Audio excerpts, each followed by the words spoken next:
ഒരു ചെറിയ ഇടവേളയ്ക്ക് ശേഷം പ്രൊമോഷൻ കിട്ടിയ അബ്ദുള്ള അബ്ബാസിലായിട്ട് ഞാൻ ഒന്നുകൂടെ വന്നതാണ്. അബ്ദുള്ള അബ്ബാസിൽ അൺമാസ്കിംഗ് അനോമലീസ് എന്ന് പറയുന്ന UA എന്ന ഒരു ചുരുക്കപ്പേരിൽ വിളിക്കുന്ന ആ ഒരു അസോസിയേഷന്റെ ആ ഇരുട്ടുമുറിയിലെ സ്റ്റുഡിയോയിൽ ഇരിക്കേണ്ട ആളല്ല എന്ന് തോന്നിയത് കൊണ്ടാവാം, അല്ലെങ്കിൽ ബാസിലിന്റെ സേവനം ഇനി സീനിയർ ഉസ്താദുമാരുടെ ഇടയിൽ വിസ്ഡം ഇസ്ലാമിക് ഓർഗനൈസേഷനെ പോലെയുള്ള ഒരു മൂത്ത സംഘടനയ്ക്ക് ഉപയോഗപ്രദമാവണം എന്നതുകൊണ്ടാവാം ഏറ്റവും അവസാനം അബ്ദുള്ള ബാസിലിനെ കണ്ട ആ ഒരു TV ചർച്ചയിൽ അദ്ദേഹത്തിന്റെ ടൈറ്റിൽ എഴുതി വെച്ചിരുന്നത് വിസ്ഡത്തിന്റെ സംസ്ഥാന വൈസ് പ്രസിഡന്റ് എന്നാണ്.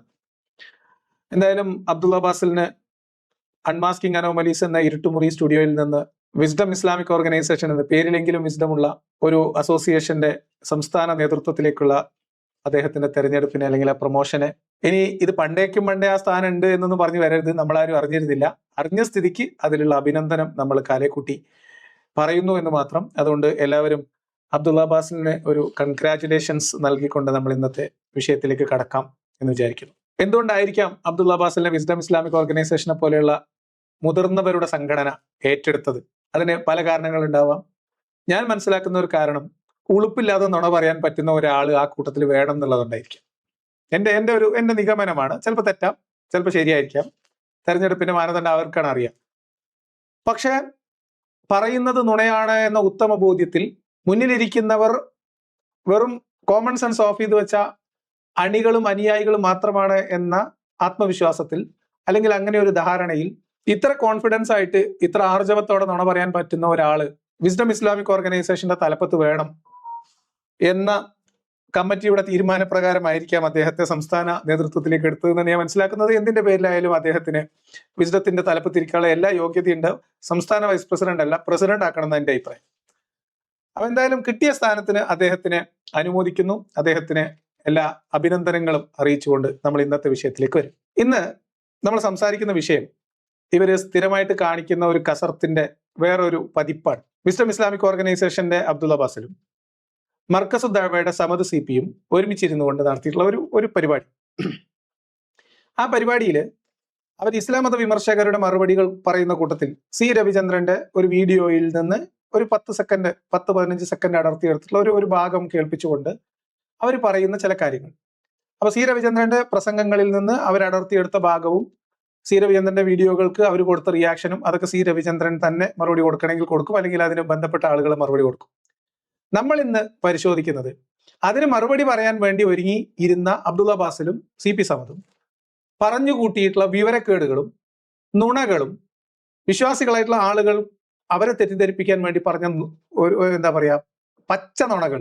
ഇസ്ലാമിന്റെ മതവിധി അറിയാവുന്നവർ അതറിയാത്ത പോലെയോ, അല്ലെങ്കിൽ അങ്ങനെ ഒരു മതവിധി ഇസ്ലാമിൽ ഇല്ലാത്തതുപോലെയോ, അല്ലെങ്കിൽ ഇസ്ലാം എന്തോ മഹത്തരമായ എന്തോ ഒരു സാധനമാണ് എന്ന് വരുത്തി തീർക്കാൻ വേണ്ടി പറഞ്ഞ നുണകളും ഖുർആനിന്റെയും ഹദീസിന്റെയും ശരീഅത്ത് നിയമങ്ങളുടെയും ഫിഖ്ഹിന്റെയും വെളിച്ചത്തിലും ഇന്ന് ജീവിച്ചിരിക്കുന്ന ഇവരുടെ സമകാലികരായിട്ട് പ്രവർത്തിക്കുന്ന നല്ല മുതിർന്ന ദായിമാർ, കേരളത്തിന് പുറത്ത്, ഇന്ത്യയുടെ പുറത്ത്, സൗദി അറേബ്യയൊക്കെ കേന്ദ്രീകരിച്ച് ദഅവ പ്രവർത്തനം നടത്തുന്ന ഇതേ വഹാബി തൗഹീദിന്റെ ആളുകൾ, ഇതേ സലഫിയത്തിന്റെ ആളുകൾ, ഇതേ ആശയധാരയിലുള്ളവർ, അവര് ഈ വിഷയത്തിലൊക്കെ പറയുന്ന മറുപടി, സത്യസന്ധമായ മറുപടിയും ഇതെല്ലാം ചേർത്തുകൊണ്ട് അബ്ദുള്ള ബാസിലും CP സമദും പറഞ്ഞ ഒരു നുണ പൊളിച്ചെടുക്കുകയാണ് നമ്മൾ ചെയ്യുന്നത്.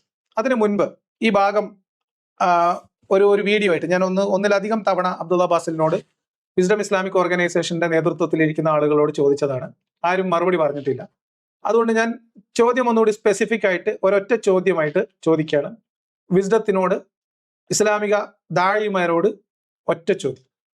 ആ ചോദ്യത്തിന് നേർക്ക് നേർ ഒരു മറുപടി ആരെങ്കിലും പറയുകയാണെങ്കിൽ ആ മറുപടി വീഡിയോ കാണുന്നവർ എനിക്ക് അയച്ചാൽ.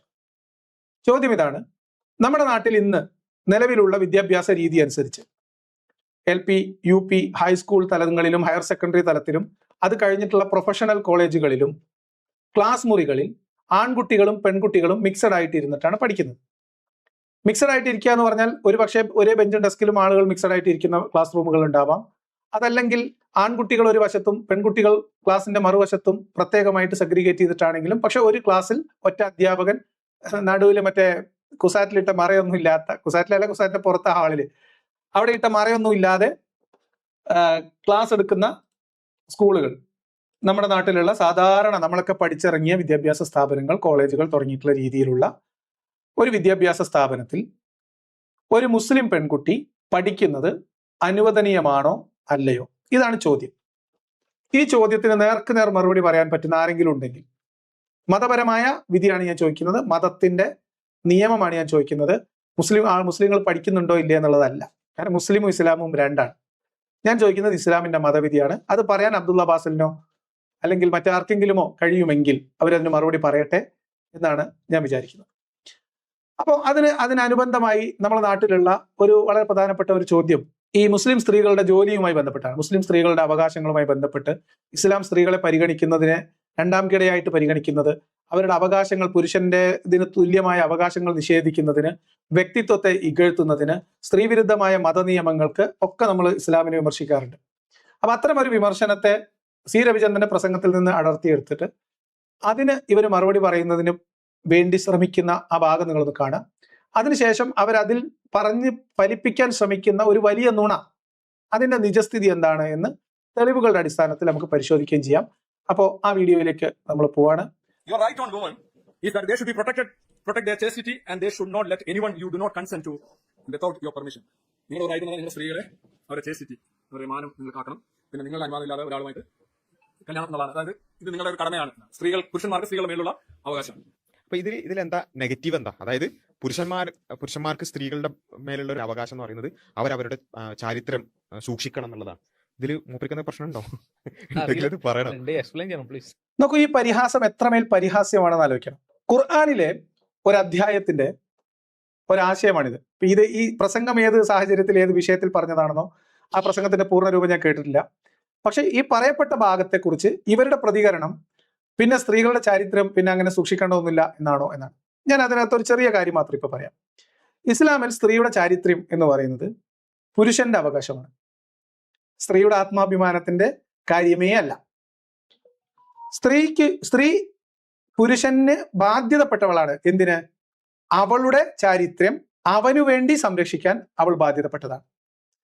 എന്ന് പറഞ്ഞാൽ പുരുഷന്റെ ചാരിത്രവും ആത്മാഭിമാനവും ഉൾപ്പെടെ പുരുഷന്റെ കാൽ കീഴിലാണ് എന്നാണ് പച്ചക്ക്, അല്ലെങ്കിൽ പുരുഷന്റെ അവകാശമാണ്, പുരുഷനാണ് അതിന്റെ അധികാരി എന്ന് എഴുതി വെച്ച സ്ത്രീ ശരീരത്തിന്റെയും അവയവത്തിന്റെയും ആത്മാഭിമാനത്തിന്റെയും വ്യക്തിത്വത്തിന്റെയും ആകെ ഉടമയായിട്ട് പുരുഷനെ സ്ഥാപിക്കുന്ന ഒരു മത വ്യാഖ്യാനത്തെ വിമർശിക്കുമ്പോൾ അതിൽ നിന്ന് രക്ഷപ്പെടാൻ ഈ പരിഹാസം മതിയാവാതെ വരും എന്ന് അബ്ദുള്ള ബാസിലിന് താമസിയാതെ മനസ്സിലാവും. അപ്പൊ ഇതാണ് ഇവരുടെ ഒരു രീതി. അപ്പൊ ഞാൻ അതിലേക്ക് അതിന്റെ ഒരു അവരുടെ പ്രസംഗവും അല്ലെങ്കിൽ സി രവിചന്ദ്രന്റെ പ്രസംഗവും ബാസിലിന്റെ മറുപടിയും എന്നതിനപ്പുറത്തേക്ക് ഈ മറുപടി തുടരുമ്പോൾ, അല്ലെങ്കിൽ ഈ ഒരു 2 ക്ലിപ്പ് കേൾപ്പിച്ചതിന് ശേഷം ഇവർ പറഞ്ഞുകൊണ്ടിരിക്കുന്ന ഇസ്ലാമിക വിഷയത്തിലുള്ള നുണകളാണ് നമ്മളുടെ ഇന്നത്തെ വിഷയം.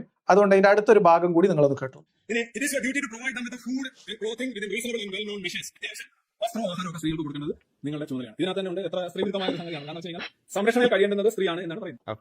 ഓക്കെ, ഭയങ്കര പ്രശ്നമായിട്ടുള്ള കാര്യമാണ്. സ്ത്രീക്ക് ഭക്ഷണവും വസ്ത്രം കൊടുക്കണം എന്നുള്ളതാണ് ഏറ്റവും എന്താ പറയാ പ്രശ്നമുള്ള സ്ത്രീവിരുദ്ധമായ കാര്യം. ആലോചിക്കുക, ഇവിടെ യഥാർത്ഥത്തിൽ ഇസ്ലാം ഇവർ ശരിയാണ്, ഇവർ പറയുന്ന ഒരു ഈക്വൽ എന്നുള്ളതല്ല ഇസ്ലാം മുന്നോട്ട് വെക്കുന്നത്. ഇസ്ലാം മുന്നോട്ട് വെക്കുന്നത് സ്ത്രീക്ക് സ്ത്രീകളുടേതായ അവകാശം, പുരുഷന് പുരുഷന്റേതായ അവകാശങ്ങൾ എന്നുള്ളതാണ്. അപ്പോ സ്ത്രീക്ക് ചെലവിന് കൊടുക്കാൻ പറഞ്ഞു എന്നത് വലിയ സ്ത്രീവിരുദ്ധതായിട്ട് പറയുന്നു എന്നാണ്. സ്ത്രീയെ ചെലവിന് കൊടുക്കാൻ ബാധ്യതപ്പെട്ടവരാക്കുന്നത് സ്ത്രീയെ പുരുഷന് വേണ്ടി ബന്ദിയാക്കിയതിന് ശേഷമാണ്. നമ്മളെ വീട്ടില് ഞാൻ പലപ്പോഴും പറയാറുണ്ട്, നമ്മളെ വീട്ടിലൊരു ഇപ്പൊ മിക്കോ ഉണ്ട് എൻ്റെ കൂടെ. മിക്കോയെ ഞാനിവിടെ കൂട്ടിൽ അങ്ങനെ എപ്പോഴും ഇടാറില്ല. മിക്കോ ഈ വീട്ടിൽ ഓടി കളിച്ച് നടക്കുന്നത്. അവന് ഫുഡ് മേടിച്ചു കൊടുക്കാൻ അതെന്റെ ബാധ്യതയാണ് എന്നത് വലിയ പോരിശായിട്ട് പറയാനുണ്ടോ? ഉണ്ടോ?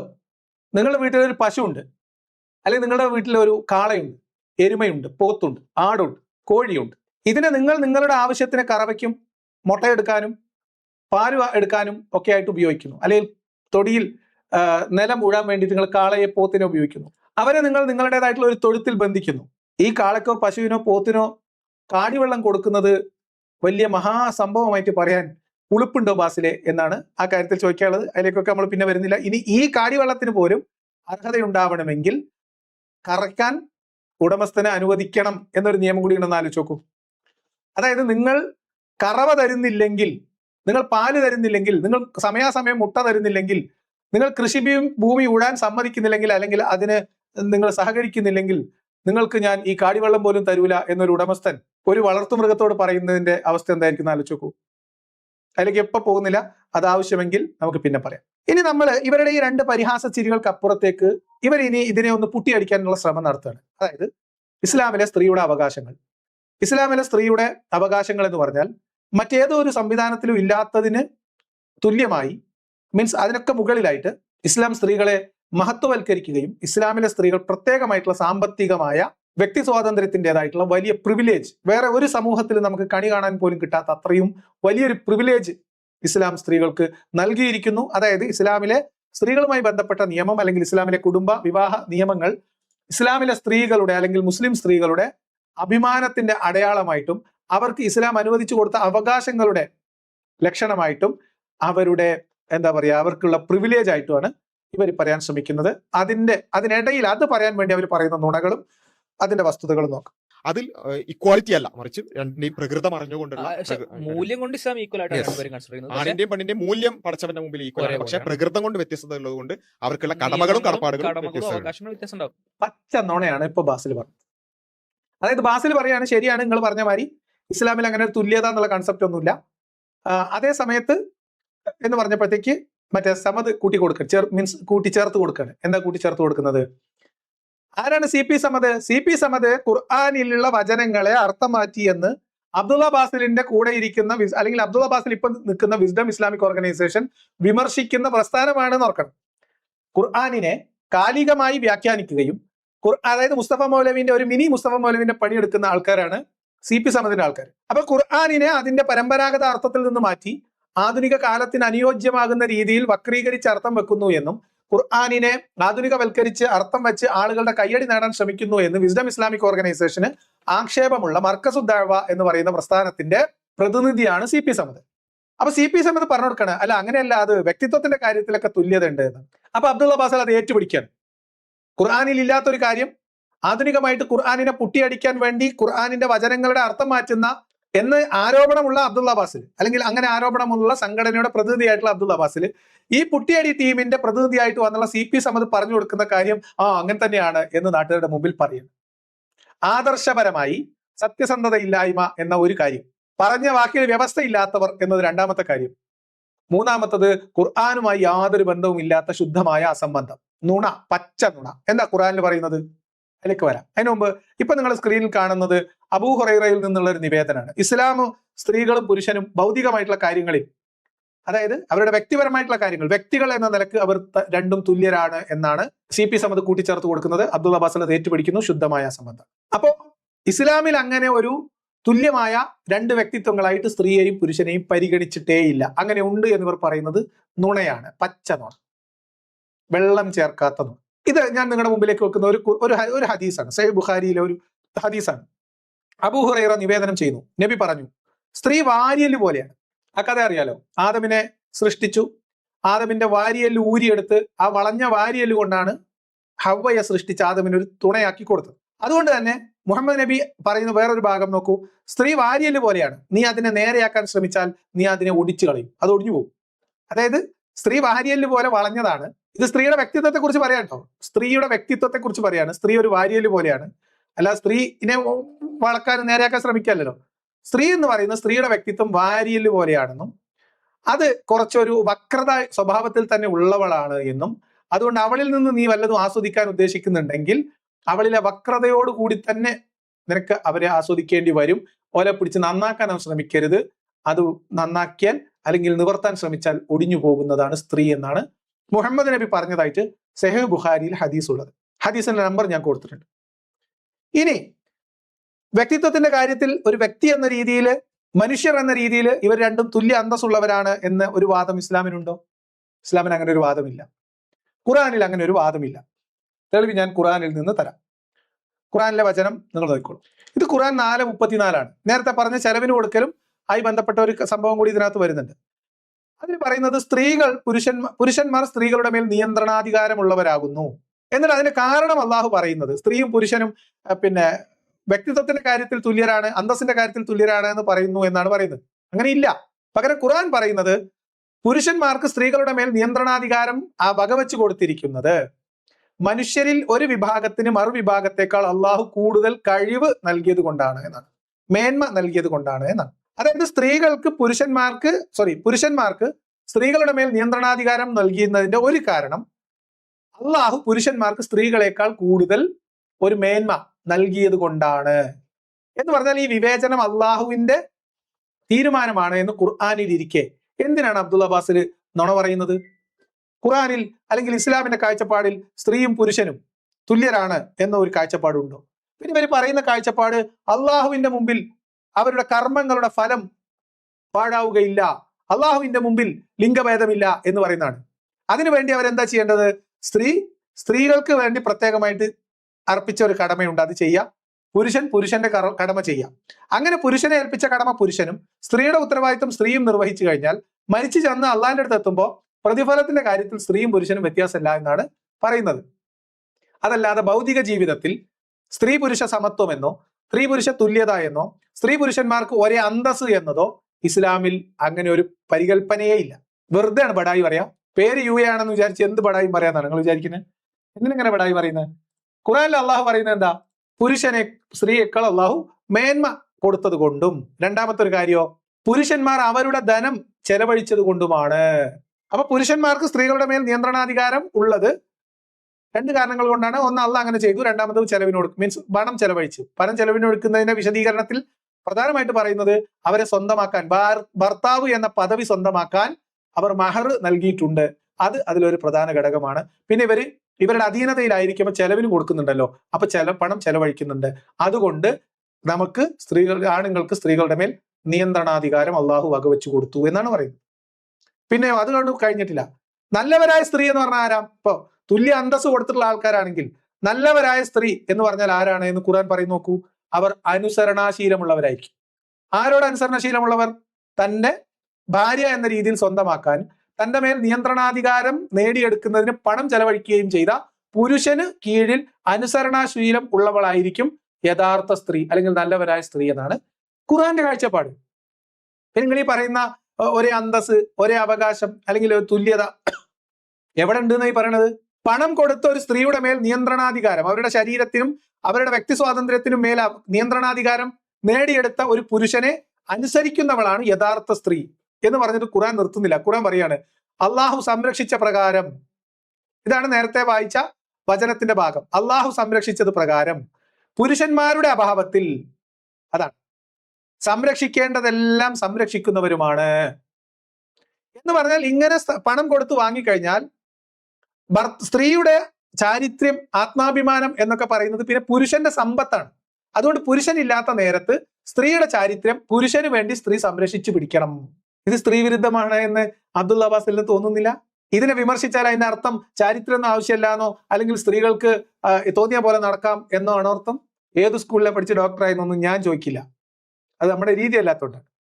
പക്ഷെ ഏതെങ്കിലും മുസ്ലിം പെൺകുട്ടികൾ ചോദിച്ചാൽ അതിന്റെ ഉത്തരം ബാസിൽ പറഞ്ഞോളണം. ഇത്രയും ലളിതമായിട്ട് പറയുന്നത് വെച്ചാൽ, ഇത് കേട്ട് ഇതിനകത്ത് പെട്ടുപോയിരിക്കുന്ന മുസ്ലിം വിശ്വാസികളായിട്ടുള്ള മുസ്ലിം സ്ത്രീകൾ ഇസ്ലാം എന്താണ് എന്ന് മനസ്സിലാക്കുന്നതിലേക്ക്. അപ്പൊ അതുകൊണ്ട് ഒരു പരിഹാസ ചിരി കൊണ്ട് മറച്ചു പിടിക്കാവുന്ന വൃത്തികേടല്ല ഇസ്ലാം അല്ലെങ്കിൽ ഖുർആൻ സ്ത്രീയെക്കുറിച്ച് പറഞ്ഞിട്ടുള്ളത് എന്ന് സൂചിപ്പിക്കാൻ വേണ്ടിയാണ്. ഇനി കഴിഞ്ഞിട്ടില്ല കേട്ടോ, ഇതൊന്നും ഇവിടെ കൊണ്ടൊന്നും തീരൂല.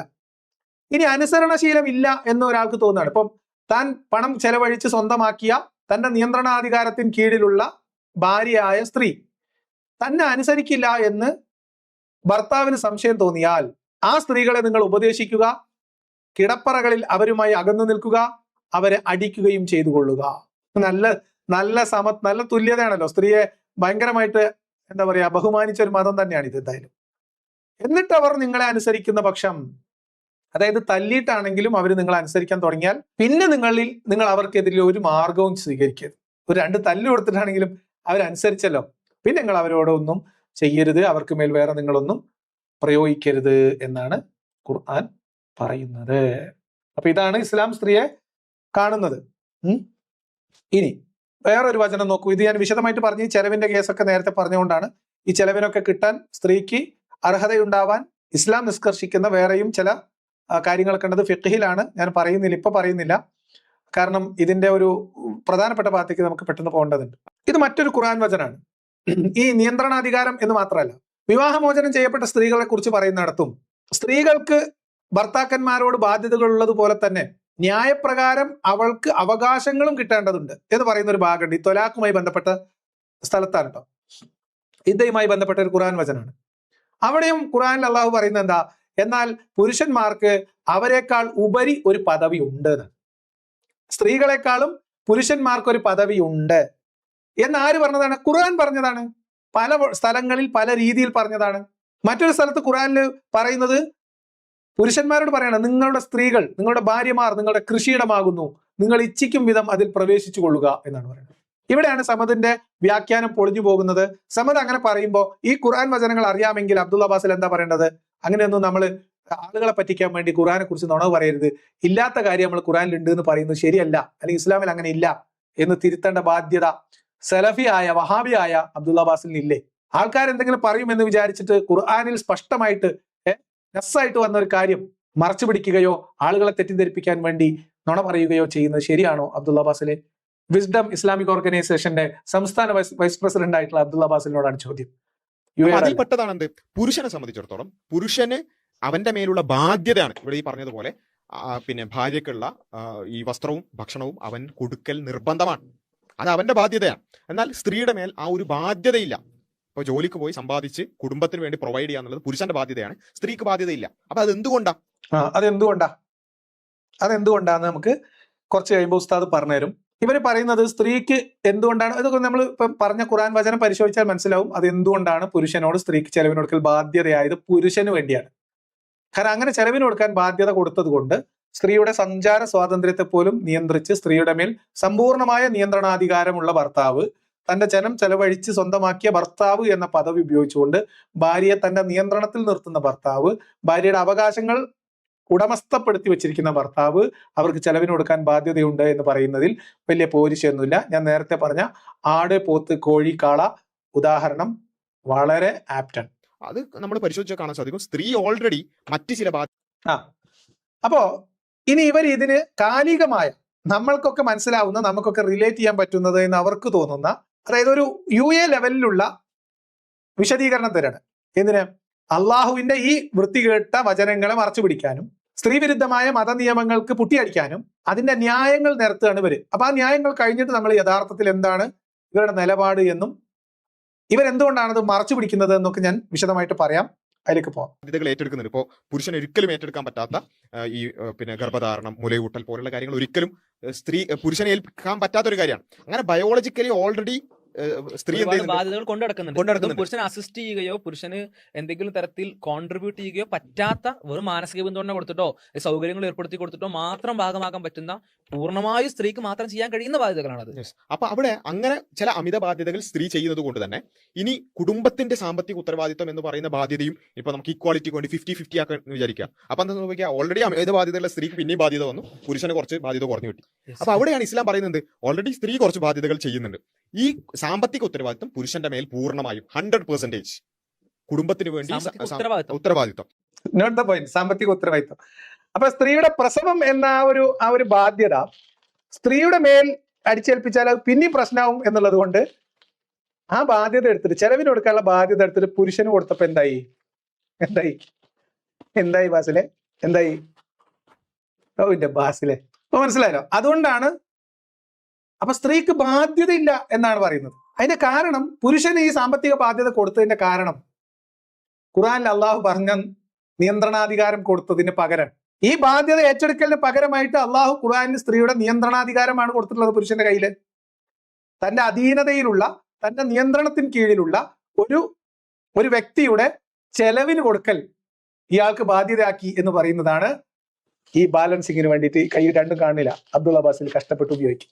എന്നിട്ട് ഈ പ്രസവം എന്നൊരു ബാധ്യത ഓൾറെഡി പേറുന്ന ഒരു സ്ത്രീയെ സംബന്ധിച്ച് കുടുംബത്തിന്റെ ബാധ്യത പുരുഷന് വെച്ചു കൊടുത്ത് സ്ത്രീയുടെ നിയന്ത്രണാധികാരം പുരുഷന് കൊടുക്കുമ്പോൾ എന്താവും?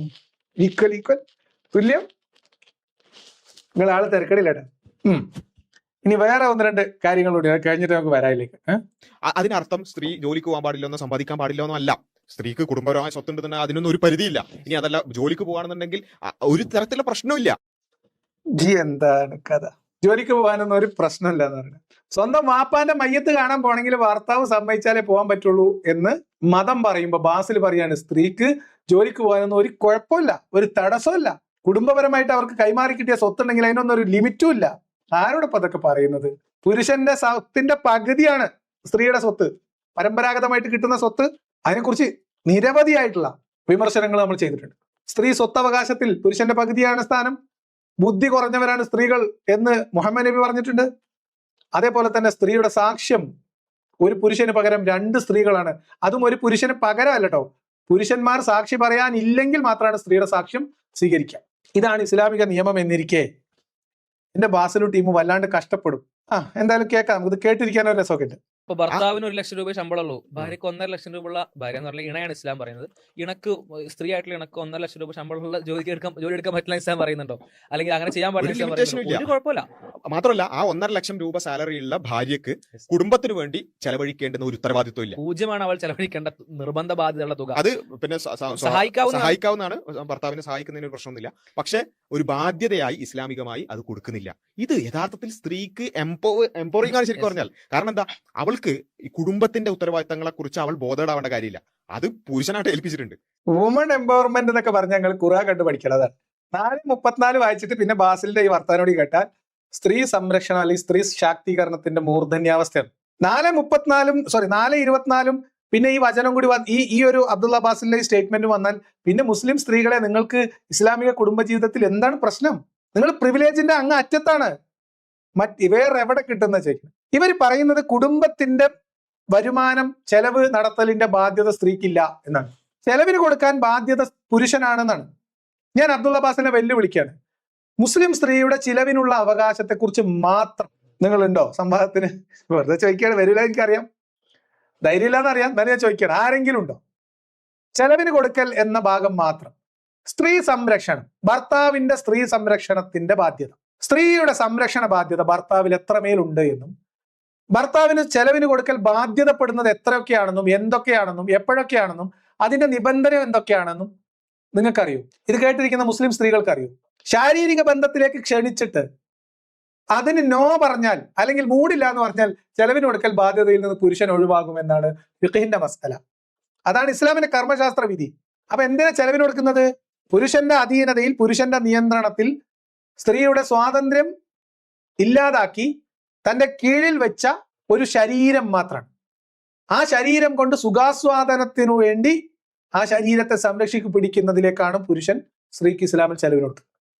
ലൈംഗിക ബന്ധത്തിന് വിളിച്ചിട്ട് സമ്മതമില്ല എന്ന് പറഞ്ഞാൽ, നിഷേധിച്ചാൽ, ഭർത്താവിന്റെ അവകാശത്തെ നിഷേധിച്ചാൽ ചെലവിന് കൊടുക്കൽ ബാധ്യതയില്ല. കുളിക്കാനുള്ള വസ്തുവകകൾ ചെലവിന് കൊടുക്കുന്നത് പുരുഷന്റെ ബാധ്യതയാവുന്നത് എപ്പോഴൊക്കെയാണ് എന്ന് കർമ്മശാസ്ത്ര ഗ്രന്ഥങ്ങളിൽ വിശദമായി എഴുതി വെച്ചിട്ടുണ്ട്. വെറുതെ ആവശ്യമില്ലാത്ത കാര്യങ്ങൾ എന്നെ കൊണ്ട് വിളിച്ച് വായിപ്പിക്കരുത്.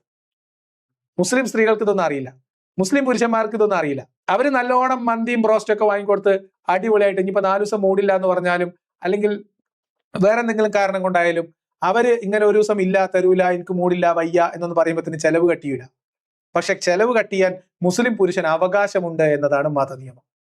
അപ്പൊ നിങ്ങൾ ചെലവിന് കൊടുക്കുന്നത് എന്തിനാണ് എന്നത് അതിൽ നിന്ന് ഉത്തരം കിട്ടിയല്ലോ. അതുകൊണ്ട് ചെലവിന് കൊടുക്കുന്ന കഥയൊക്കെ ഒന്ന് പതുക്കെ പറയും, താഴ്ത്തി പറയും. ബാസിലെ ആവശ്യം വന്നാൽ നമുക്ക് ഉംദത്തു സാലിക്കൊക്കെ ഇവിടെ ഉണ്ട്, വായിക്കാം. ഫത്തുൽ മുഈനുണ്ട്, വായിക്കാം. അവളെ സംബന്ധിച്ചോളം ഒരു യഥാർത്ഥ financial independence, financial freedom, financial privilege Islam ഏറ്റവും കൂടുതൽ സ്ത്രീക്കാണ്. പുരുഷനോടെ ഫിനാൻഷ്യൽ ഫ്രീഡം ഉള്ളത്. കാരണം പുരുഷന് ഫിക്സഡ് ആയിട്ട് ചെലവഴിക്കേണ്ട തുകകളും ഫിക്സഡ് ആയിട്ട് നിറവേറ്റേണ്ട ബാധ്യതകളും വ്യക്തമായിട്ട് ഇസ്ലാം കൊടുക്കുന്നുണ്ട്. അത് ഒരിക്കലും നിറവേറ്റാതിരിക്കാൻ പറ്റൂല.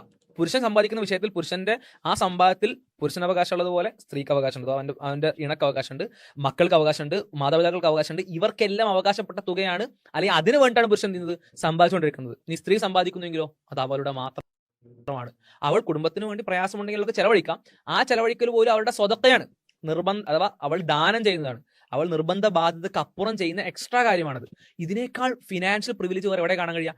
അതെ, നോക്കണം. ഫിനാൻഷ്യൽ ഫ്രീഡം, പ്രിവിലേജ്, എംപവർമെന്റ്, ഇത് മൂന്നാണ് ഇസ്ലാമിലെ സ്ത്രീകളുമായി ബന്ധപ്പെട്ട നിയമങ്ങൾ ആകെ നമുക്ക് ആറ്റിക്കുറുക്കിയെടുത്താൽ കിട്ടുക എന്നാണ് ഇവർ പറയുന്നത്. എങ്ങനെയാണ് ഒരു മനുഷ്യനെ കൊണ്ട്, എങ്ങനെയാണ് 2 മനുഷ്യർ ഇരുന്നിട്ട് അറിഞ്ഞുകൊണ്ട് നുണ പറയുന്നവരാണ് ഇവർ ഈ പറഞ്ഞത് അത്രയും കളവാണ്. ഈ പറയുന്ന അർത്ഥത്തിലുള്ള ഒരു സ്ത്രീ സംരക്ഷണം ഇസ്ലാമിൽ ഇല്ല. ഇസ്ലാമിലെ സ്ത്രീ പുരുഷ ബന്ധം എന്ന് പറഞ്ഞാൽ പുരുഷൻ തന്റെ കയ്യിലിരിക്കുന്ന ധനം ചെലവഴിച്ച് തന്റെ സുഖാസ്വാദനത്തിനും സന്താനോൽപാദനത്തിനും തന്റെ വീടും പിന്നെ കുഞ്ഞുങ്ങളെ സംരക്ഷിക്കുന്നതിനും പരിചരിക്കുന്നതിനും ആവശ്യമായി സ്വകാര്യമായി സൂക്ഷിക്കാൻ വേണ്ടി വില കൊടുത്തു വാങ്ങുന്ന സ്ത്രീ ശരീരങ്ങൾ മാത്രമാണ് ഇസ്ലാമിൽ കുടുംബജീവിതത്തിൽ സ്ത്രീ എന്ന് പറഞ്ഞാൽ. അതിനപ്പുറത്തുള്ളത് വെറും ഡെക്കറേഷനാണ്.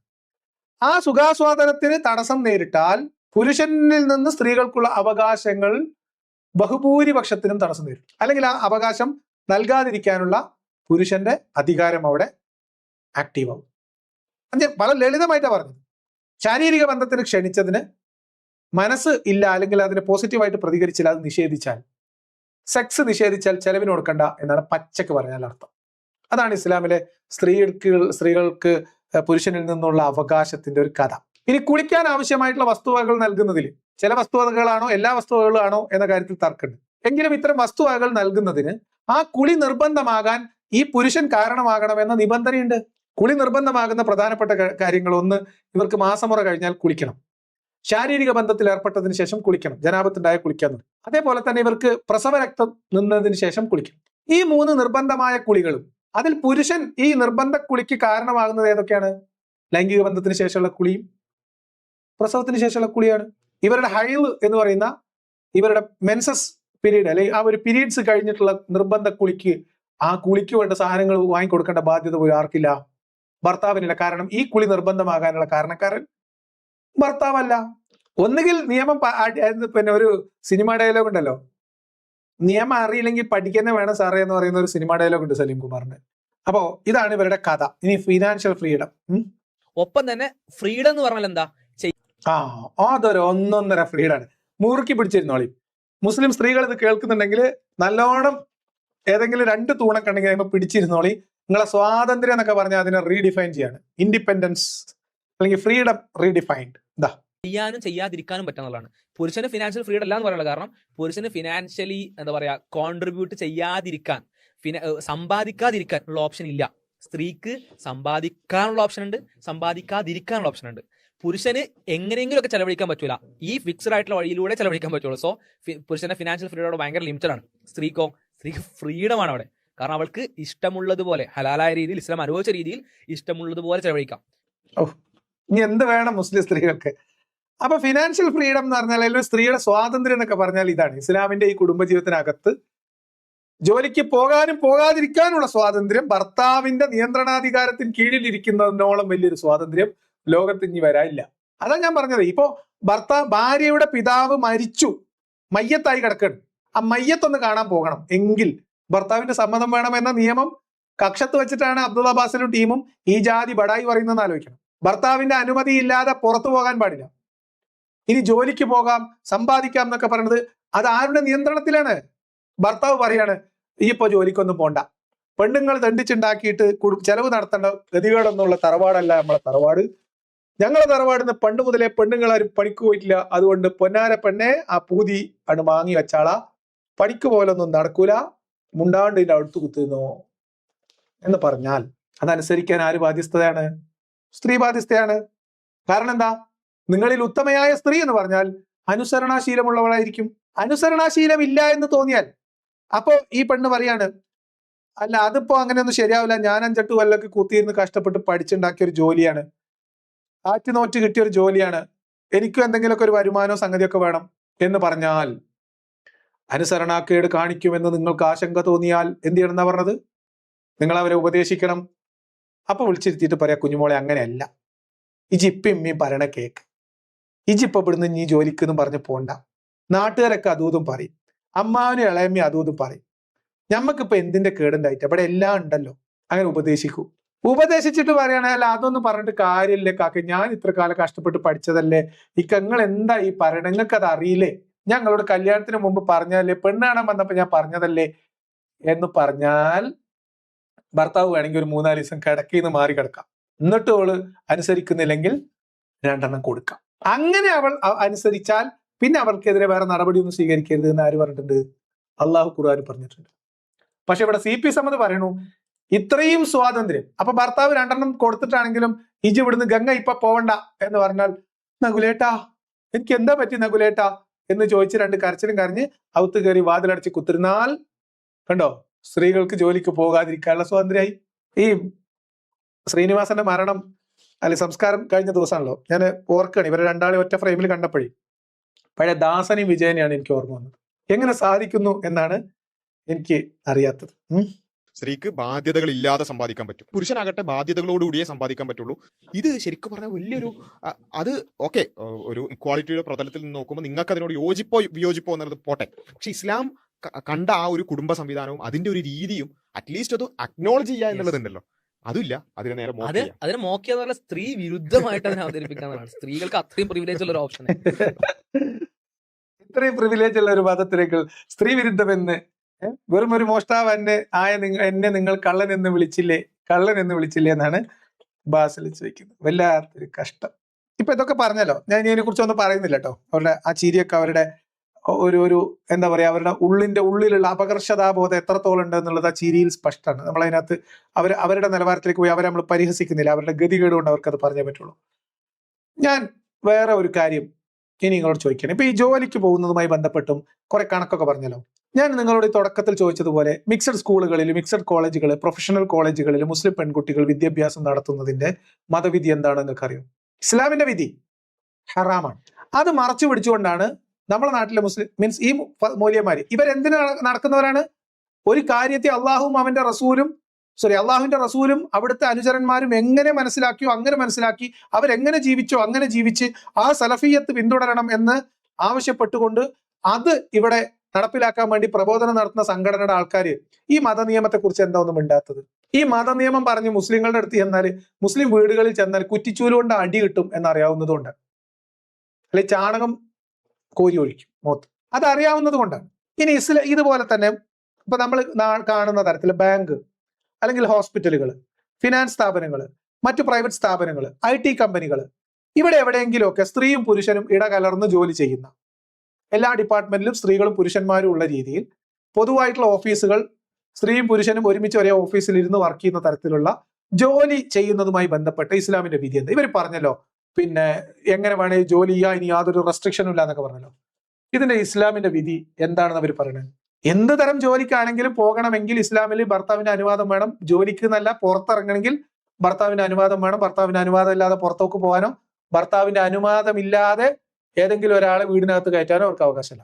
ഇനി ഭർത്താവിന് അനുവാദം ഉണ്ടെങ്കിലും സ്ത്രീ പുരുഷന്മാർ ഇടകലർന്ന് ജോലി ചെയ്യുന്ന ജോലി സ്ഥലങ്ങളിൽ ജോലി ചെയ്യുന്നതിന്റെ മതവിധി എന്താണ് എന്ന് നമ്മളെ നാട്ടിലെ പ്രബുദ്ധരായ മുസ്ലിം പെൺകുട്ടികളെ പേടിക്കേണ്ടാത്ത മൗലവിമാര്, മൊല്ലാക്കമാര്, ഇവരുടെ ഇതേ ദഅ്വാ പ്രവർത്തനം ഇന്റർനാഷണൽ ലെവലിൽ നടത്തുന്ന മൂത്ത മുജാഹിദുകൾ ചോദ്യത്തിന് ഉത്തരമായിട്ട് പറയുകയും അങ്ങനെ അതിന്റെ കാരണങ്ങൾ വിശദീകരിക്കുകയും ചെയ്യുന്നത് എത്ര പച്ചയായിട്ടാണ് എന്ന് നിങ്ങൾ കേട്ടോളൂ.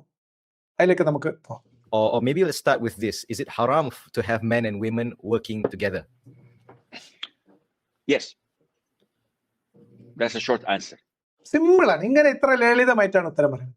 സ്ത്രീ പുരുഷന്മാർ ഇടകലർന്ന ജോലി സ്ഥലങ്ങളിൽ ജോലി ചെയ്യുന്നത് ഹറാമാണോ? ആണ്. അതാണ് ഏറ്റവും ലളിതമായ ഉത്തരം. ഏറ്റവും ചുരുക്കി പറഞ്ഞാൽ അത് ഹറാമാണ്. ഇനി എന്തുകൊണ്ട് ഹറാമാണ് എന്ന് ഈ ഉസ്താദ് വിശദീകരിക്കുന്നു. ഇത് ഇവരുടെ സ്ത്രീകളോടുള്ള കാഴ്ചപ്പാട് എന്താണ് എന്ന് വളരെ വ്യക്തമാക്കും. ഇദ്ദേഹം പങ്കുവെക്കുന്ന കാഴ്ചപ്പാട് ഇസ്ലാമുമായിട്ട് ചേർന്ന് പോകുന്നതാണ്. അതാണ് വഹാബികളുടെ പൊതുവായിട്ടുള്ള കാഴ്ചപ്പാട്. നമ്മൾ ഇവിടുത്തെ ബാസലും കൂട്ടരും ഇവിടുത്തെ മുസ്ലിം പെൺകുട്ടികളെ, പ്രബുദ്ധരായ മുസ്ലിം പെൺകുട്ടികളുടെ ഹീലുള്ള ചെരുപ്പ് പേടിക്കുന്നു എന്നതുകൊണ്ട് മാത്രം ഇത്തരം കോപ്രായങ്ങൾ കാണിച്ചുകൊണ്ട് ആൾക്കാരെ പറ്റിക്കുകയാണ് എന്നുള്ളതാണ് വസ്തുത. ഇനി എന്താണ് ഉസ്താദിനോട് ചോദിക്കുമ്പോൾ ഉസ്താദ് അതിന്റെ വിശദീകരണം എന്തുകൊണ്ട് ഹറാം? ഷെയ്ഖിനോട് ചോദിക്കുമ്പോൾ ഷെയ്ഖ് ഹറാമാണ് കാര്യമില്ലല്ലോ. അപ്പൊ ഷെയ്ഖ് ഹറാമാണ് എന്ന് പറയാനുള്ള കാര്യകാരണങ്ങൾ വസ്തുനിഷ്ഠമായി വിശദീകരിക്കുന്നതാണ് ബാക്കി കേട്ടോ. How do you say, Sheikh, it is haram? Well, the Prophet said to us about a ritual in Islam, which is Salah. He said, the best row of men is the first, and the worst row of men is the last. And the best row of women is the last. And the worst row of women is the first. What does this tell you?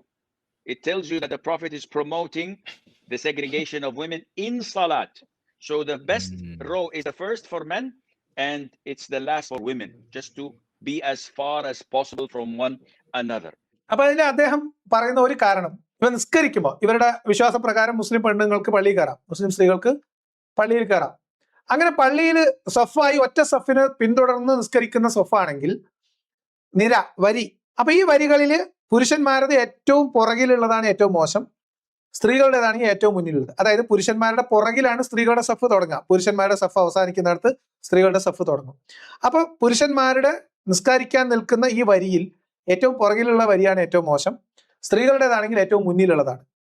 പുരുഷന്മാരുടെ വരിയാണെങ്കിൽ ഏറ്റവും മുന്നിലുള്ളതാണ്, പുരുഷന്മാരിലെ ഏറ്റവും ഉത്തമമായത്, ഏറ്റവും നല്ലത് സ്ത്രീകളിലാണെങ്കിൽ ഏറ്റവും പിന്നിലാണ്. എന്ന് പറഞ്ഞാൽ പരമാവധി സ്ത്രീ പുരുഷന്മാരെ അകലത്തിൽ നിർത്തുക എന്നതിനെ ഇസ്ലാം വല്ലാതെ പ്രോത്സാഹിപ്പിച്ചു. ഇത് നിസ്കാരത്തിൽ പോലും ഇങ്ങനെയാണെങ്കിൽ പിന്നെ എങ്ങനെയാണ് ഇടകലർന്നുള്ള ജോലി ഇസ്ലാമിൽ അനുവദിക്കാനാവുക എന്നാണ് ഷെയ്ഖ് ചോദിക്കുന്നത്.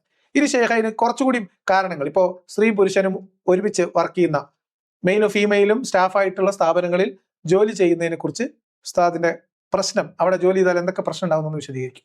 Now, when a man sits with a woman, do you think that he will be respectful and chaste and doing everything in his position, in his power to stay away? Akhi, if I were to work with a woman, I would most likely trim my beard. I would most likely wear my best perfume before I go to work. I would be as gentle as possible, to the extent that my wife says, "Hey, where are you going?" To work. അവിടെ ഇരുന്ന് വിളിക്കുന്നവന്റെയും ഇവിടെ ഇരുന്ന് വിളിക്കുന്നവരുടെയും മനോനിലയും പറയുന്ന ഉസ്താദുമാർ അവിടെ ബാസിലായാലും ഇവിടെ അസീമുൽ ഹക്കീം ആയാലും പണ്ട് മുഹമ്മദ് നബി ആയാലും ഈ പറയപ്പെടുന്ന സ്ത്രീ പുരുഷൻ അല്ലെങ്കിൽ മെഹ്റം ഭർത്താവ് ഇതില്ലാതെ പുറത്തിറങ്ങുന്നവർ വ്യഭിചാരികളാണ്, ഇതില്ലാതെ സ്പ്രേ അടിച്ചു പോകുന്നവർ വേശ്യകളാണ്, അന്യ സ്ത്രീ പുരുഷനുമായി ഒരുമിച്ച് താമസിച്ചാൽ അവർ വേശ്യാവൃത്തിയിലാണ്, ലിപ്സ്റ്റിക് ഇട്ടാൽ വേശ്യയാണ്, ഒരു സ്ത്രീ സ്വന്തം വിവാഹം നടത്തിയാൽ അവർ വേശ്യയാണ്. ഇത് പഠിപ്പിച്ച പ്രവാചകന്റെ അനുയായികൾക്ക് ഇങ്ങനെയല്ലേ ചിന്തിക്കാൻ പറ്റും? ഇപ്പൊ നമ്മളൊക്കെ എത്രയോ സ്ഥലങ്ങളിൽ ജോലി ചെയ്യും, എത്ര ഓഫീസിൽ പോവുകയും ചെയ്യുമ്പോൾ അവിടെ സ്ത്രീകളും പുരുഷന്മാരൊക്കെ ഉണ്ടാകുമ്പോൾ രാവും പകലും ഇങ്ങനെ ഫ്ലേർട്ട് ചെയ്ത് നടക്കണം. ഈ ഒരു ചിന്ത വെച്ച് മാത്രമാണ് ഇവർ മനുഷ്യരെ കാണുന്നത്. ഇദ്ദേഹം പറയാം, ഞാൻ അങ്ങനെ ആയിരിക്കും, നിങ്ങൾ അങ്ങനെ ആയിരിക്കും, കാരണം നിങ്ങൾ അങ്ങനെയാണെന്നാണ് നിങ്ങളെ നബി പറഞ്ഞു തന്നിട്ടുള്ളത്. അതുകൊണ്ട് നിങ്ങൾക്ക് അങ്ങനെയല്ലേ ആയി പറ്റുള്ളൂ. And if I sit with a woman for 8 hours and she sits with me in the same office for 8 hours, she sits with me more than her father and brother and husband, and I sit with her more than all of that. And I see this, everybody knows this. Maybe it's not the first week, maybe it's not the first month, but after 6-7 months of working together, there has to be some form of relationship എന്ന് പറയുമ്പോൾ ഇങ്ങനെ നിങ്ങൾ വേറെ തെറ്റിദ്ധരിക്കേണ്ട. ഇവരിങ്ങനെ ഒരുമിച്ച് കുറെ ദിവസം ജോലി ചെയ്താൽ ചിലപ്പോൾ ആഴ്ചകളോ മാസങ്ങളൊക്കെ കഴിയുമ്പോൾ അവർക്കിടയിൽ ചിലതരം റിലേഷൻഷിപ്പ് ബിൽഡ് ചെയ്യുമെന്ന് വിചാരിച്ചു പറയും. അപ്പൊ നിങ്ങൾ വിചാരിക്കേണ്ടത് എന്തോ തെറ്റായ നമ്മളുടെ കാഴ്ചപ്പാടനുസരിച്ച് എന്തോ മോശം റിലേഷൻഷിപ്പിനെ കുറിച്ചല്ല ഇദ്ദേഹം പറയുന്നത്.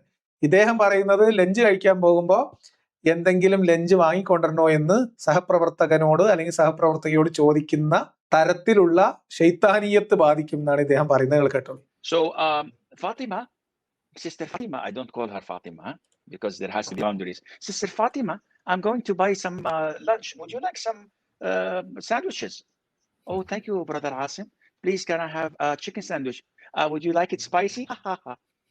Oh, yes, please. I love it when it's hot. What is this? Wait, wake up. Oh, Sheikh, we're just buying food. I'm just being cordial. This is what Shaitan does, bit by bit. അപ്പൊ ഇതാണ് ഷെയ്ത്താന്റെ പണിയാണ്. സഹപ്രവർത്തകയോട് ലഞ്ചിന് പോകുന്ന സമയത്ത് ഇതിൽ വാങ്ങിക്കൊണ്ടിരണോ, അല്ലെ നമ്മൾ ചായ കുടിക്കാൻ പോകണം, നിങ്ങൾ ചായ കുടിക്കാൻ വരുന്നുണ്ടോ എന്നൊക്കെ ചോദിക്കുന്നത് ഷെയ്ത്താനീയത്തിന്റെ പണിയാണ്. ഇങ്ങനെയൊക്കെ സംഭവിക്കും. എന്തായി സംഭവിക്കുന്നത്? അതുകൊണ്ടാണ് സ്ത്രീ പുരുഷന്മാർ ഒന്നിച്ച് ജോലി ചെയ്യുന്ന ജോലിയിടങ്ങൾ ഹറാമാണ് എന്ന് ഇസ്ലാം പറയുന്നുണ്ട്. ശ്രദ്ധിച്ചു കേട്ടല്ലോ, അതിനെ കുറിച്ചാണ് ഈ പറയുന്നത്, അതിന്റെ കാരണങ്ങളാണ് ഈ പറയുന്നത്. Akhi, it happens even in da'wah places. I'm not referring to Da'wah Center. I'm talking about da'wah in general. In Malaysia, I was invited a few years ago by a da'wah organization to their conference, and alhamdulillah, after that they've never invited me again. So I went. I went to their offices and I saw men and women working in this da'wah Islamic organization in offices together, no partition. So, subhanallah, maybe it's the culture. And after 5 minutes, I started hearing laughing and joking between the bearded men and the hijabi women. I said, this is weird. Something is wrong. അപ്പൊ ഉസ്താദ് പറഞ്ഞു വെച്ചാൽ ഈ മൂല്യച്യുതി, അതായത് അന്യ സ്ത്രീ പുരുഷന്മാർ കാണുകയും മിണ്ടുകയും തമാശ പറയുകയും ജോലി സ്ഥലങ്ങളിൽ ഒരുമിച്ചിരിക്കുകയും ചെയ്യുന്ന തരത്തിലുള്ള മൂല്യച്യുതി വന്ന് ദഅ്വാ സ്ഥാപനങ്ങളിൽ വരെ ഉണ്ട് എന്നും അദ്ദേഹം മലേഷ്യയിലേക്ക് പോയ ഒരു ദഅ്വാ സ്ഥാപനത്തിലേക്ക് പോയപ്പോൾ ഉണ്ടായ അനുഭവവും അദ്ദേഹം പറയാണ്. അങ്ങനെ പറഞ്ഞപ്പോ അവിടുത്തെ ആൾക്കാർ വന്ന് പറഞ്ഞു, അല്ല ഉസ്താദെ കുഴപ്പമില്ല, അതിൽ കുറച്ചു പേരൊക്കെ അങ്ങോട്ടോട്ട് കല്യാണം കഴിച്ചിടുന്നത്. എങ്ങനെ? കുറച്ചു കാലം അവിടെയൊക്കെ വന്ന് ഒരുമിച്ച് ജോലി ചെയ്ത് പിന്നെ അവർ കുറച്ച് ആൾക്കാർ അങ്ങോട്ടും ഇങ്ങോട്ടൊക്കെ കല്യാണം കഴിച്ചു. കല്യാണം കഴിച്ചു കഴിഞ്ഞിട്ടുണ്ടെങ്കിൽ കല്യാണം കഴിച്ചതിന് ശേഷമുള്ളത് ഓക്കെ, ബാക്കിയുള്ളവരെ കഥയോ എന്ന് അദ്ദേഹം ചോദിച്ചു എന്നാണ് പറയുന്നത്. So I was asking, and they said, oh yeah, Sheikh, we had a couple of marriages here. After working together, they got married. Yeah, this is the halal. But how many did not get married and things happened? So when I spoke to them, oh, Jazakallah khair, Shaykh, yes, Barakallah fik. After that, they've never invited me again. Alhamdulillah. This shows you that free mixing, it's bringing fuel next to the fire. അതാണ്. അപ്പൊ ഇങ്ങനത്തെ mixing എന്ന് പറഞ്ഞാല് പിന്നെ മലേഷ്യക്ക് പിന്നെ ആളെ വിളിച്ചില്ല എന്നാണ്.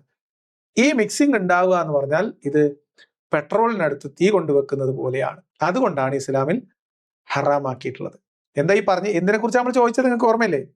സ്ത്രീ പുരുഷന്മാർ ഒരുമിച്ച് ജോലി ചെയ്യുന്ന ജോലിയിടങ്ങളിൽ ജോലി ചെയ്യൽ ഇസ്ലാമിൽ ഹറാമാണ് എന്നാണ് അസീമുൽ ഹക്കീം പറയുന്നത്. ഇദ്ദേഹം ഷെയ്ഖാണ്. ഇദ്ദേഹം സൗദി അറേബ്യയിലെ പ്രമുഖ പണ്ഡിതനാണ്. പല അറേബ്യൻ രാജ്യങ്ങളിലും ആഫ്രിക്കൻ രാജ്യങ്ങളിലും ഏഷ്യൻ രാജ്യങ്ങളിലും ദഅവ പ്രവർത്തനം നടക്കുന്ന ഇസ്ലാമിക വിഷയങ്ങളിൽ ഫത്വ ചോദിക്കുന്നുണ്ട്, ഫത്വ പറയുന്ന ആളാണ്. പക്ഷെ നമ്മുടെ നാട്ടിലുള്ള അബ്ദുള്ള ബാസിൽ CP സമിതി ഇരുന്നിട്ട് പറയാണ് സ്ത്രീകൾക്കും പിന്നെ മുസ്ലിം സ്ത്രീകൾക്ക് ജോലിക്ക് പോകുന്നതിന് യാതൊരു തടസ്സമല്ല, അവർക്ക് എത്ര വേണമെങ്കിലും ജോലിക്ക് പോകാം, എങ്ങനെ വേണമെങ്കിലും ജോലിക്ക് പോകാം എന്ന് ഉളുപ്പില്ലാതെ നുണ പറയുകയാണ് ഇവർ ചെയ്യുന്നത്. And you say that no, Islam is too extreme, Islam is too rigid, you always think bad. Yeah, look what happened. So this is why we say no, try to eliminate it. Now coming to the question. അപ്പൊ ഇതുകൊണ്ടാണ് പറയുന്നത് നിങ്ങൾ ഒരുമിച്ചുള്ള ജോലി ചെയ്യുന്നതിനെ കുറിച്ച് ആലോചിക്കുക വേണ്ട, അത് ഒഴിവാക്കി കളി, അത് ഹറാമാണ്. ഇനി ചോദ്യത്തിലേക്ക്, നേരത്തെ പറഞ്ഞ ചോദ്യത്തിലേക്ക്, ഇത് ഹറാമാണെന്ന് പറഞ്ഞ ആ ചോദ്യത്തിലേക്ക് വന്നാൽ ചില നിർബന്ധിതമായ സാഹചര്യത്തിൽ, അതായത് അബ്ദുള്ള ബാസിലിനെ പോലെ CP സമ്മതിനെ പോലെ കേരളം പോലെ ഒരു പ്രദേശത്ത്, ഇന്ത്യ പോലെ ഒരു രാജ്യത്ത് ജീവിക്കുന്ന മുസ്ലിങ്ങൾക്ക് ചിലപ്പോൾ ഇങ്ങനെ പച്ചക്ക് പറയാൻ പറ്റൂല. അങ്ങനത്തെ സ്ഥലത്ത് എന്ത് ചെയ്യണം, അവിടെ എന്തൊക്കെ ശ്രദ്ധിക്കണം, അതുകൂടി ഉസ്താദ് പറഞ്ഞു. Eliminate it. Now coming to the question, if the country you're working in is a kafir country or it's a Muslim country, but there is no way to work in a segregated place, you are as a man the breadwinner. You can work with women with boundaries such as zero chit-chatting, zero socializing, zero looking at them straight. Oh Sheikh, they will think I am rude. Ya haram. You're afraid that they think you're rude. Why don't you kiss them on the cheek in the morning and before you leave? Just you need to be, wake up. What are you, crazy? Let them think you're rude rather than shaitan think that you're doing well. Wow, subhanallah. അപ്പോ നിർബന്ധിത സാഹചര്യങ്ങളിൽ കാഫിർ കൺട്രിയിലാണെങ്കിൽ, നിർബന്ധിത സാഹചര്യമാണ്, ഞാനിപ്പോ ഒരു ഇസ്ലാമിക രാജ്യമാണ്, വേറെ ഓപ്ഷൻ ഒന്നും ഇല്ലാത്ത സാഹചര്യങ്ങളിൽ ബ്രെഡ് വിന്നർ ആയിട്ടുള്ള പുരുഷന് മറ്റു സ്ത്രീകൾ ഉണ്ടെങ്കിൽ അവിടെ ജോലി ചെയ്യാൻ അനുവാദമുണ്ട്. എങ്ങനെ? അതിന്റെ കാര്യങ്ങളൊക്കെ പറഞ്ഞു. അങ്ങോട്ടും ഇങ്ങോട്ട് നോക്കാൻ പാടില്ല, ചിറ്റ്ചാറ്റ് ഉണ്ടാകാൻ പാടില്ല, സോഷ്യലൈസിങ് ഉണ്ടാകാൻ പാടില്ല, അങ്ങോട്ടും ഇങ്ങോട്ട് നോക്കാനോ മിണ്ടാനോ പാടില്ല, നേരെ ചെല്ലുന്നു, പേപ്പറിൽ ഒപ്പിടുന്നു, എന്നിട്ട് പോരുന്നു. ഇതിനപ്പുറത്തേക്കുള്ള വേറെ വർത്താനം, കളിയും ചിരിയൊന്നും പാടില്ലാത്ത സാഹചര്യത്തിൽ അത്തരം നിഷ്കർഷകൾ പാലിച്ചുകൊണ്ട് നേരത്തെ പറഞ്ഞ ചെലവിന് കൊടുക്കൽ ബാധ്യതയുള്ള പുരുഷനാണെങ്കിൽ ആ പുരുഷന് ഇങ്ങനെ മിക്സഡ് പ്ലേസുകളിൽ ജോലി ചെയ്യാൻ ഈ കണ്ടീഷൻസ് അനുസരിച്ച് അനുവാദമുണ്ട്. ഇപ്പൊ ഇദ്ദേഹം പറഞ്ഞ കണക്കനുസരിച്ച് ബ്രെഡ് വിന്നർ ആവേണ്ട ബാധ്യത ആർക്കില്ല? സ്ത്രീക്കില്ല. മതപരമായി കുടുംബത്തിന്റെ ചെലവ് നടത്തൽ ബാധ്യതയില്ലാത്ത സ്ത്രീകൾക്ക് ഇന്ത്യ പോലെ ഒരു കാഫിർ കൺട്രിയിൽ മിക്സഡ് ആയിട്ടുള്ള വർക്ക് പ്ലേസിൽ ജോലി ചെയ്യാൻ അനുവാദമുണ്ടോ? ഇസ്ലാമിൽ അത് ഹലാലാണോ ഹറാമാണോ? ഇതാണ് ചോദ്യം. ഈ ചോദ്യത്തിന് അബ്ദുള്ള ബാസിൽ മറുപടി പറയുമോ ഇല്ലയോ എന്ന് നമുക്ക് വരും ദിവസങ്ങളിൽ കാത്തിരുന്ന് കാണാം. അതുകൊണ്ട് നിങ്ങൾ ഏതെങ്കിലും ആളുകളുടെ എവിടുന്നെങ്കിലൊക്കെ അടർത്തി എടുത്ത് കൊണ്ടുവന്നിട്ട് അങ്ങനെ അടർത്തിയെടുക്കാനും കട്ടുമുറിക്കാനൊക്കെ നിങ്ങൾക്ക് സ്വാതന്ത്ര്യം ഉണ്ട്, നിങ്ങൾ ചെയ്യും, നിങ്ങൾക്ക് അറിയാവുന്ന പണികൾ ചെയ്തോ. പക്ഷെ അതിന്റെ മുകളിൽ നിങ്ങൾ പുട്ടി തേക്കുന്നത് പോലെ നുണകൾ എഴുതി വെച്ച് ഇസ്ലാമിനെ മഹത്വവൽക്കരിക്കാൻ വേണ്ടി നുണ പറഞ്ഞാൽ കയ്യോടെ പിടിക്കും. അതൊന്ന് ലിസ്റ്റ് ചെയ്യാത്ത ലിസ്റ്റ് ചെയ്യാനൊന്നുമില്ല. നിങ്ങളെക്കുറിച്ച് നമ്മൾ ചെയ്തിട്ടുള്ള സകല വീഡിയോകളിലും നിങ്ങൾ പറഞ്ഞ നുണകൾ പൊളിച്ചെടുക്കുന്ന വീഡിയോയാണ്. അപ്പൊ വേറെ സീരീസും വിമർശനമൊന്നും എടുക്കേണ്ട കാര്യമില്ല. അബ്ദുള്ള ബാസിൽ ലിയാഖത്ത് അലി എന്ന് നിങ്ങൾ സെർച്ച് ചെയ്താൽ കിട്ടുന്നതൊക്കെ അബ്ദുള്ള ബാസിലുമായിട്ട് ഞാൻ എൻഗേജ് ചെയ്തിട്ടുള്ള വീഡിയോകളാണെങ്കിൽ അതിലെല്ലാം അബ്ദുള്ള ബാസിൽ പറയുന്ന നുണകൾ പൊളിച്ചടുക്കിയിട്ടുണ്ട്. പ്രത്യേകം അതിന് ലിസ്റ്റ് ചെയ്യേണ്ട കാര്യമൊന്നുമില്ല. ഇതിലും അബ്ദുള്ള ബാസിലിന്റെ നുണകൾ തന്നെയാണ് പൊളിച്ചടുക്കിയിട്ടുള്ളത്. അതുകൊണ്ട് വിസ്ഡം പ്രതിനിധിയായിട്ടുള്ള അബ്ദുള്ള ബാസിൽ സത്യസന്ധമായി നിലപാട് പറയുകയും ഈ ഉസ്താദ് അസീമുൽ ഹക്കീം പറയുന്നത് പോലെ പച്ചക്ക് മതം പറയാനുള്ള ആർജവം കാണിക്കുകയാണ് വേണ്ടത്. ഇവിടുത്തെ മുസ്ലിം പെൺകുട്ടികളുടെ അടി പേടിച്ചിട്ട് അവരുടെ നിന്ന് പൊങ്കാല പേടിച്ചിട്ടാണ് നിങ്ങൾ ഇങ്ങനെ വളച്ചൊടിച്ചും വക്രീകരിച്ചും ദീൻ പറയേണ്ടി വരുന്നത് എന്നാണ് എനിക്ക് തോന്നുന്നത്. ഇങ്ങനെ ദീന് ആർജവത്തോടു കൂടി നിങ്ങളുടെ ദീനിന്റെ നിയമങ്ങൾ പറയാൻ ആർജവമില്ലാത്തവർക്ക് ഈ പണിക്ക് നിൽക്കുന്നത് എന്തിനാണ് എന്നാണ് എനിക്ക് കുട്ടിതാഴികളോട് ചോദിക്കാനുള്ളത്. ഇങ്ങനെ ധൈര്യമില്ലാത്ത ആളെയാണ് നിങ്ങൾ വിസ്ഡത്തിലേക്ക് കൊണ്ടുപോയിട്ടുള്ളതെങ്കിൽ നിങ്ങൾക്ക് ഇപ്പോൾ അതുകൊണ്ട് എന്താ ബെനിഫിറ്റ് എന്നാണ് എനിക്ക് വിസ്ഡത്തോട് ചോദിക്കാനുള്ളത്.